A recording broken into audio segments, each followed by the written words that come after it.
brought to you by Brand South Africa. Bronwyn Nielsen met up with Yunus Suleman, chairman of KPMG Africa, and began by asking him about what investment partners look for when considering Africa as an investment destination.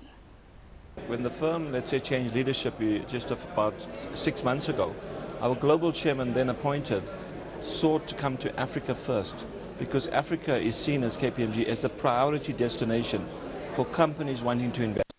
And we look at what is happening is that the growth rates in Africa are amongst the highest in the world. And I think the benefit is that we've got a huge population of 1 billion people, growing to almost 2 billion in the next few years. And I think that's the consumer base that will provide the actual market for companies to bring in investments into Africa and capitalize on those opportunities. Absolutely. And the partners really are looking to KPMG's Africa region to actually articulate how we can actually bring the actual services to these companies and make it easier for them to enter the market. And what we have done is actually set up what we call Project Africa, which is specifically focused on helping clients come into Africa and making it easier, because Africa is not an easy environment to just get in. Yunus, let's pull out that theme. No emerging market is easy to play in, but they all offer relatively high growth rates. So when you look at the risk reward of doing business on the continent, on the African continent, what is it that clients perhaps look at from that reward perspective over other emerging markets? As you say, the risk is higher, but the rewards are phenomenal. And I think what we have been lucky with is the natural resources. So it's maybe challenging to really get the oil out of the ground, but the fact of the matter is when it comes out, it's really a great return. So I think companies are not looking to be charitable institutions in Africa, they're looking to get high returns. But I think that one thing that KPMG does is to help them get into the markets where these high returns can be achieved, and they can feel comfortable they got the right partners on the ground, and that's important. With oil continuously being discovered on different or in different countries on the continent, obviously the key is the high oil price and now transport and logistics.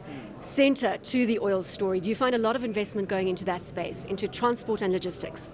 Yeah, there is, and I think it's a fact of oil. Oil is the largest recipient of foreign direct investment in Africa, and I think transport and logistics is challenging.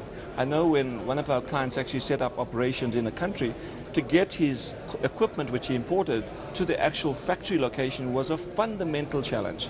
And whether it's lifting bridges or whether it's really the roads and rebuilding the infrastructure was fundamental. So there is a huge need for infrastructural investment, and that's something that's really gaining a lot of momentum globally. And I think we have a global infrastructure team on the ground with people from all over the world working as one team in Africa. And we're really well positioned to help our clients invest in that infrastructure and be part of what they prefer is the partnerships with public sector. You can't have a conversation about the African continent without talking about the challenge of regulation on the continent. Is it your biggest headache? I think that inconsistent legislation does make it very difficult. And what would be an ideal situation for Africa is to have some kind of mechanism, whether it's driven by the African Union or otherwise, to really encourage governments to have consistent legislation so that when things are implemented, there's no really risk of retrospective changes. And we find that often when countries are actually encouraging investors to come in and they give them like 5-year tax holidays, but when they say things are going good, they actually to go back to try and, let's say, reverse those holidays, and that's not ideal for investment. Just very quickly, we are running out of time, but there are many analysts out there who say that we are 20 years behind China. Those that are investing in Africa today are really going to reap the rewards 10, 15 years out. Is that the long-term investment here? Definitely. I mean, Africa is really the priority destination. Africa's time has come. And I think countries out there need to really realize that in due course, we're going to really overtake the rest of the world. The big advantage that China and India have is they have this huge domestic population, so they can consume whatever they produce and then import from Africa. But we've got to be careful that we've also take care of our citizenship and also create employment and have more intra-regional trade to help our growth rate.